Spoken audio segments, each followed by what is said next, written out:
વાત હવે જૂનાગઢની કરીશું, જ્યાં રાતભર ડિમોલિશનની કામગીરી ચાલુ હતી।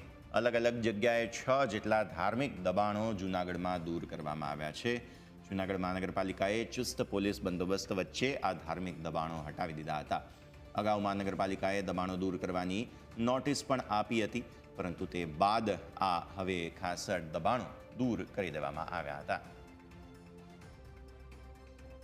ગઈકાલ રાત્રિથી મોડી રાત્રિથી કોર્પોરેશનની ટીમ તથા પોલીસ સ્ટાફની સંયુક્ત ટીમો બનાવી શહેરના વિવિધ મુખ્ય માર્ગો પર આવેલ વિવિધ ધાર્મિક દબાણો છે એ દૂર કરવાની કામગીરી ચાલુ કરવામાં આવેલ છે।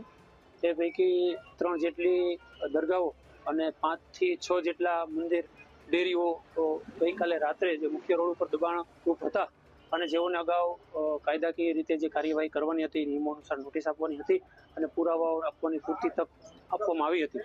આમ છતાં તેઓ દ્વારા કોઈ પુરાવા રજૂ કરવામાં આવેલ ન હતા, એ છે એ ગઈકાલ રાત્રિના રોજ દૂર કરવામાં આવેલ છે। આ સિવાય પણ અન્ય જે અસામાજિક તત્વો હતા, એવડે ગેરકાયદેસર જે બાંધકામો કરેલા હતા, પોલીસ તંત્ર તરફથી પણ એમની માહિતી કોર્પોરેશનને મળેલ છે।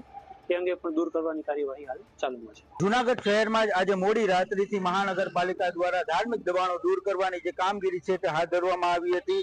શહેરના જે ગાંધી ચોક નજીકનું એક ધાર્મિક દબાણ દૂર કરવામાં આવ્યું। આ ઉપરાંત તળાવ અને દાતા રોડ વિસ્તારમાં જે છે એ ધાર્મિક દબાણો દૂર કરવામાં આવ્યા અને શહેરમાં આજે એક જ રાતમાં કુલ 6 જેટલા જે ધાર્મિક દબાણો છે એ દૂર કરવામાં આવ્યા હતા।